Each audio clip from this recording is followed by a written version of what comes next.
hitting the road. President Donald Trump travels to Wisconsin amid new developments in the battle against the coronavirus pandemic. Back in business, an iconic landmark in Paris is welcoming visitors once again after being closed due to the COVID-19 outbreak. Fighting for the faithful, how a former lawmaker from Virginia is helping persecuted Christians in Nigeria. And speaking out, the head of the Archdiocese of San Francisco weighs in on the destruction of statues of St. Junipero Serra. On EWTN News Nightly for Thursday, June 25th, 2020.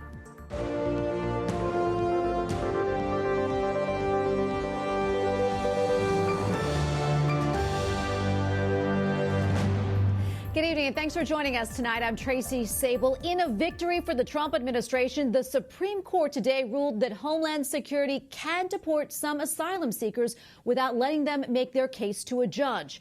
In a 7-2 decision, the High Court ruled that a Sri Lankan man who lost his bid for asylum cannot challenge his removal order. Today's decision only applies to asylum seekers who are picked up at the border and failed their initial asylum request. The ruling means they can quickly be deported without challenging removal orders. Tonight, the White House is on the road. Both President Donald Trump and Vice President Mike Pence traveled to separate states today. The president is in Wisconsin and the vice president is in Ohio. Their visits come amid a sudden resurgence of COVID-19 cases in the U.S.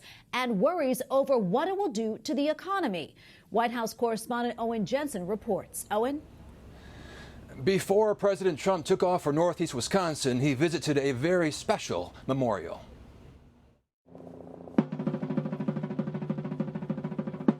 President Donald Trump and First Lady Melania visit the Korean War Veterans Memorial. 70 years ago, Americans went there to fight. Today, remembering those who died and honoring their sacrifice.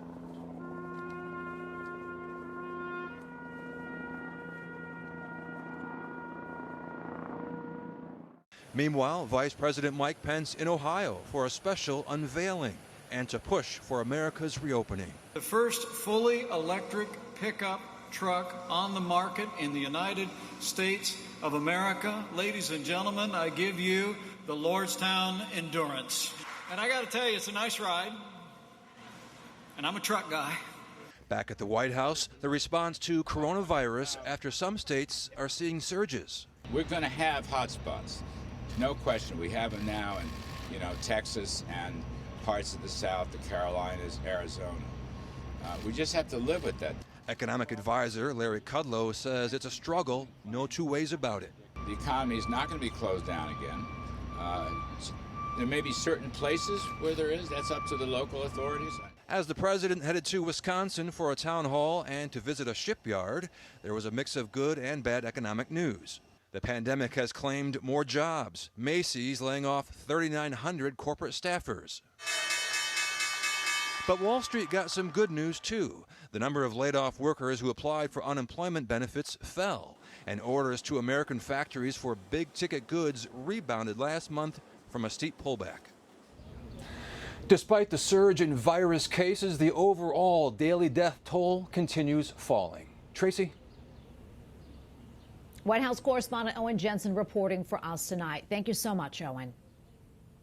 An 8-foot fence now surrounds a historic church near the White House. Protesters and faith leaders say they'd like to have it removed as soon as possible. WJLA-TV reports that the decision to erect a barrier around St. John's Church is drawing criticism from Episcopalian leaders. They hope it is removed soon, adding that the focus should be on issues wider than the damage done to a building. Officials in the nation's capital say the fence was put in place to protect St. John's, which dates back to the early 1800s. The church was vandalized in recent riots in the nation's capital. A retired U.S. congressman is making it his mission to bring religious freedom to Nigeria. That country is number 3 on the global terrorism index, just behind Afghanistan and Iraq. Capitol Hill correspondent Eric Rosales reports. Tracy, former Congressman Frank Wolf is not resting quietly in retirement after leaving public office in January 2015. He is continuing his fight for religious liberty for the more than 200 million people living in the country of Nigeria. By all definition, Boko Haram is committing genocide. Former Virginia Congressman Frank Wolf says Nigeria faces two threats: Boko Haram, which has destroyed some 900 churches in Nigeria. Boko Haram has killed more Christians in Nigeria than all the people that ISIS killed in Iraq and Syria combined. It's been a couple months ago, it was at 27,000. It has certainly increased since then. And by all definition, Boko Haram is committing genocide. And Fulani militants who have slain Christian believers. The Fulani militants in the last year or two have killed as many people as Boko Haram. Wolf, along with other religious freedom advocates, held an online conference today advocating for help for the African country. Bishop Matthew Kuka of the Catholic Diocese of Sokoto, Nigeria, urged the media to get the message out and keep the faith. I think that it is very clear to Christians all over the world that it will be dangerous, difficult for us to put our faith anywhere else other than in our Lord and Savior Jesus Christ. These religious leaders of Nigeria want world leaders to compel the Nigerian government to protect the poor, especially women and children. And at the end of my life, which is I'm closer to the end than I am to the beginning, I believe I'll stand before God and have to give an explanation.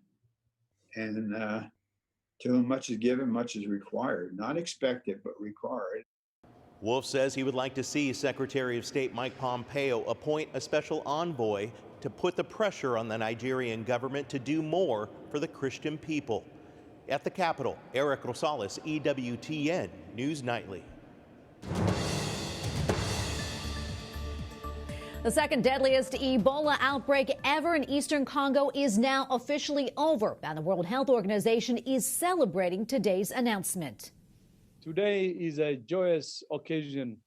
I'm delighted to celebrate the end of the Ebola outbreak in the Eastern Democratic Republic of the Congo. However, today's milestone is overshadowed by other ongoing health crises still facing the DRC. It is currently dealing with the world's biggest measles epidemic, as well as the threat of the coronavirus pandemic and other new Ebola outbreaks in the north. The Eiffel Tower in Paris reopens after shutting down for 104 days. We lost 27 million euros when we closed with the lockdown in Paris, but we are very optimistic. Visitors lined up early this morning and were met by the Eiffel Tower mascot as well as a drum band. But there are some changes for visitors. Only a limited number are allowed in, and all adults are now required to wear face masks. While voting is underway in Russia's week-long vote on a constitutional referendum that would allow Russia's president to stay in power. Not too many voters are showing up just yet, but there is still time as voting lasts until July 1st. Russians are deciding if Vladimir Putin, who has served as president or prime minister over the past 2 decades, should be allowed to run for 2 more terms. The vote was supposed to be held in April, but was postponed because of the coronavirus pandemic. A U.S. missile defense system meant to protect Japan from North Korean missiles is being canceled, but Japan's defense minister says the North is still a threat. Still, there's a threat coming from North Korea. They have so many ballistic missiles, and we have experienced that some of them are flying over Japan. Minister Kono also says that North Korean leader Kim Jong-un is not making public appearances to avoid getting the coronavirus. Well, the Apostolic Administrator of Hong Kong says China's new security law will have, quote, no effect on religious freedom. Cardinal John Tong Han says Hong Kong's basic law guarantees freedom of religion, but his predecessor, Cardinal Joseph Zen, has expressed serious concerns with the new security law. The Vatican launches new guidelines on spreading the gospel. The new directory for catechesis offers fresh ideas to teach Catholic education within the new evangelization. The long-anticipated release is 300 pages and is the first update to the initiative since 1997. Joining us now is Bishop Franz Peter Tibarts van Oudts, delegate for catechesis of the Pontifical Council for promoting the new evangelization. Your Excellency, welcome to the show. I know this is the first update since 1997, so why release it now? Well, we have been working on this new document for more than 5 years, and we realized that the whole challenges and circumstances of modern life have been changing in between. And therefore, we got the impression it's not only necessary to work on a revision, but we have to write a totally new text. So we did. What are the main updates or maybe changes from the previous version? Well, I think the structure is even more clear than the previous one, but we followed the outline of catechesis as a catechumenal process, that all the aspects of the pastoral of initiation should be realized in catechesis and taken over. But new challenges, for instance, have been, what does it mean to give catechesis in a digital world? Everybody is working with iPhones, with computers, with laptops, and so parts of communication take place in the internet, especially in these times of the corona crisis.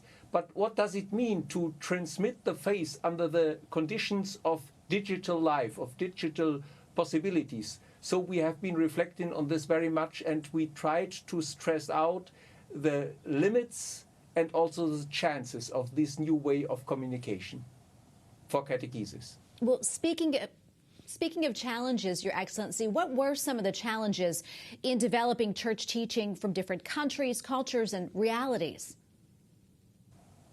Well, you know, as being a universal church, we had invited experts from all the 5 continents. And some issues seem to be very similar, some seem to be very different.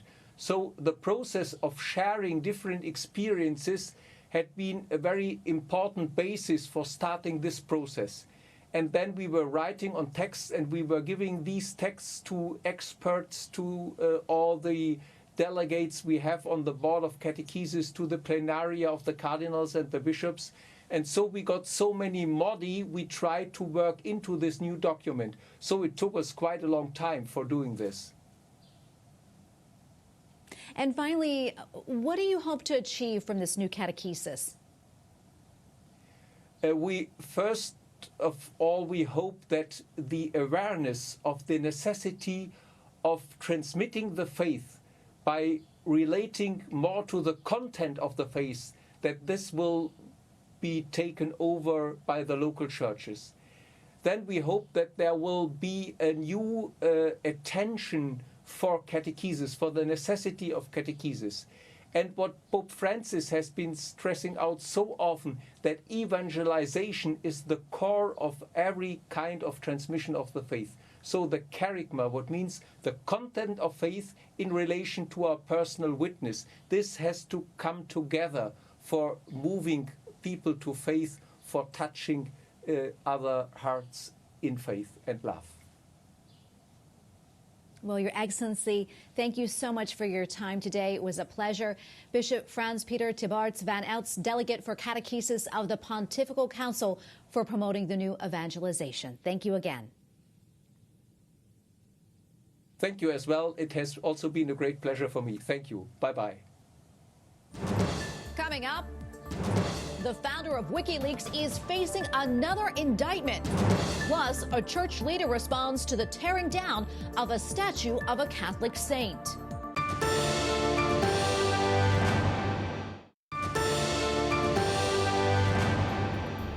The U.S. Justice Department is expanding indictments against the founder of WikiLeaks, Julian Assange. New charging documents show the Justice Department is broadening its criminal hacking accusations against him. The latest indictment says that he tried to recruit hackers to get more classified information for his website. Assange is already facing 18 counts for publishing government secrets on WikiLeaks. House lawmakers returned to Washington today to vote on the Justice in Policing Act. We are supposed to be the beacon of hope for human rights in other countries, and the Justice in Policing Act is a bill for human rights in our country. The House bill includes sweeping changes to police procedures and accountability, including ending qualified immunity for police officers. Republicans object to that move. It is not expected to pass the Senate, and President Trump has vowed to veto it. The House vote comes one day after a Republican policing bill stalled in the Senate, blocked by Democrats. San Francisco's Archbishop denounces the destruction of a statue of St. Junipero Serra, saying it is the latest example of some people using the current movement against racial injustice as a reason for violence, looting, and vandalism. Last Friday, protesters toppled the statue of St. Junipero Serra in San Francisco's Golden Gate Park. They cheered as the monument to the 18th century Catholic missionary fell to the ground. Joining me now by Skype to talk more about this is Archbishop Salvatore J. Cordileone of the Archdiocese of San Francisco. Your Excellency, thank you so much for your time today. Oh, you're welcome. Glad to be with you. Well, that video was so difficult to watch. What went through your mind when you saw the statue being toppled over and destroyed? Oh, it's very painful. And a very deep wound into my soul. I've always felt a great affection for Junipero Serra. I grew up a little over 3 miles away from the first mission that he founded in San Diego, so he was very much a part of my life all along. And it's an active parish. It's the last place I lived there when I was auxiliary bishop before I moved north here to the Bay Area. So I know what a great man he is and what a great saint. And to see that happen and people cheering was very, very painful. To Catholics, St. Serra is remembered for defending Native Americans. And I know that you have called his sacrifices heroic. Can you talk a little bit more about that? Truly heroic virtue. That's why Pope Francis canonized him, the first saint canonized on American soil. That's what sanctity is. He intervened constantly for the Indians to protection from harsh treatment if they rebelled. He famously walked all the way to Mexico City from California. He had a bad leg that caused him much pain. He walked all the way to Mexico City to meet with the viceroy to get special faculties to discipline the military who were abusing the Indians. And then he walked all the way back. And what I'm often fond of saying is that we have a physical reminder of the protection the Franciscans gave to the Indians, in the sense of, if you look at the chain of 21 missions up and down the California coast, when the Spaniards landed, they had a whole settlement. So the missionaries, but also the soldiers, the governing authorities, the soldiers were in their barracks, the presidio. But you see, the presidio is several miles away from the mission and the school. They always founded schools, right? Because it was about educating, teaching, forming in the faith. They're miles apart. I know where they first landed in San Diego. It's a bluff overlooking the bay, and they first thought put everything together, but they soon realized they had to get the Indians away from the soldiers because they were abusing them. And so they moved the mission several miles inland and close to the river, the source of water. And we see that pattern repeated all up and down the California coast.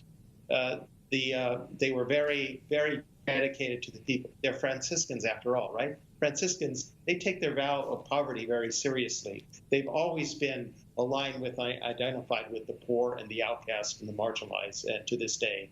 And Father Serra and his missionaries were no exception. There were some harsh treatment that would happen, but when that did, Father Serra would send those missionaries back to Spain if they were treating the native population particularly harshly. I know that you said this renewed movement to correct the injustices in our society has been hijacked by some people. What concerns you the most about seeing where we are right now in this country? And also, what do you think can be done to bring about unity? It's a double concern, really, with this kind of hijacking and all the violence and the anarchy. But the other part of it is we do have very deep scars of racism in this country. Our history, it's been intertwined with very serious offenses against especially African-American and indigenous American peoples, others who have immigrated here as well, but especially these two groups. And I'm afraid that by some people hijacking this for whatever alternative political motive it is, not only is it going to create more anarchy and more instability in our society, it's also not going to seriously address the sins of racism that we do need to correct. So it's a double concern that I have. Well, your Archbishop, thank you so much for your time today. We really appreciate it, Your Excellency. Archbishop Salvatore J. Cordileone of the Archdiocese of San Francisco. Thank you again. My pleasure. 3 more states have passed pro-life laws. In Tennessee, no abortions are allowed if a heartbeat can be detected. In Iowa, there is now a 24-hour waiting period. And Mississippi passed a ban on abortions for race, sex, or genetic abnormalities such as Down syndrome. And you can read more about the legal challenges from Planned Parenthood, the largest abortion provider in the U.S., at our sister publication, CatholicNewsAgency.com. Up next, the mayor of Miami updates us on the city's fight against the coronavirus.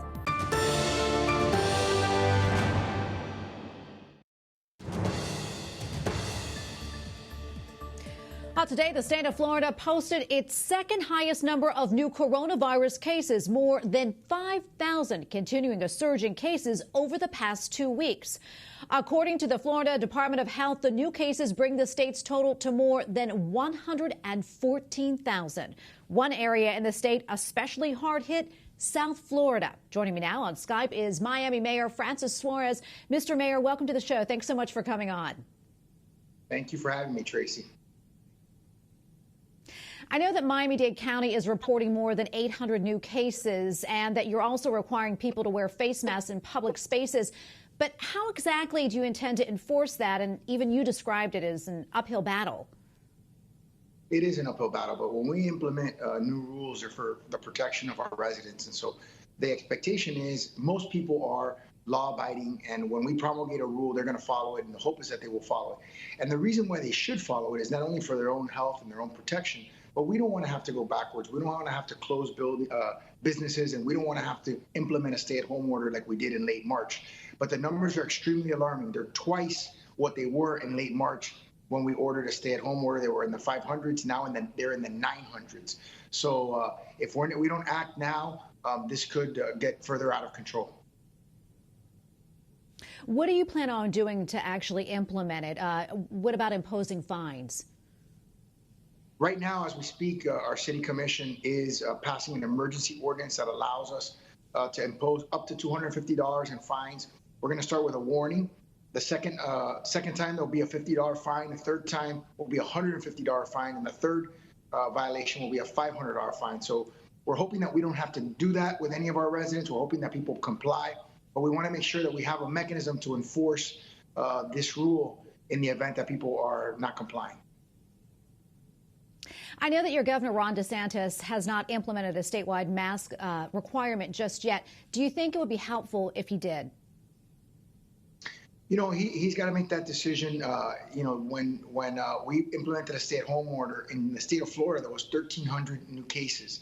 There's now 5,500 new cases, and another day, 3 days with 4,500, and another one with almost 5,000. So, it's 4 times the level that it was in late March. So if I were him, I would consider it. If he asked me for my advice, I would tell him to do it. I know you're delaying phase 3 of reopening until the numbers start trending upward. What's been the response to that?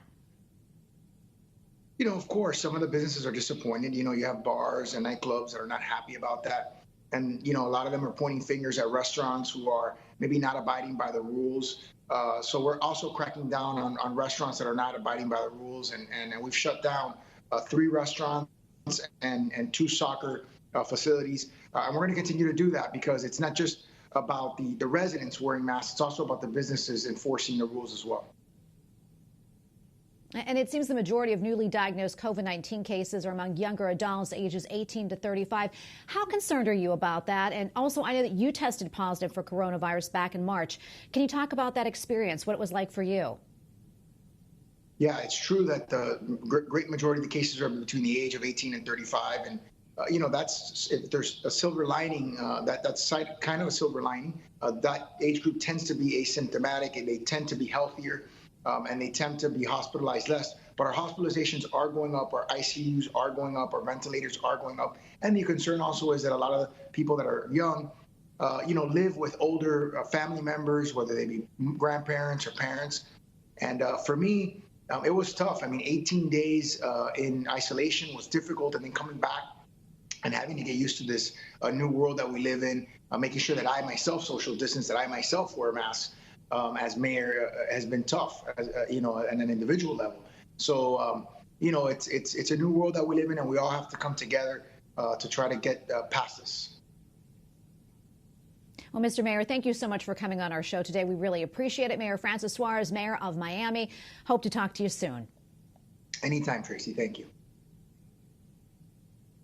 And we thank you for watching tonight. For the entire EWTN News Nightly team, I'm Tracy Sable. We're back tomorrow with more news from a Catholic perspective. Good night and God bless.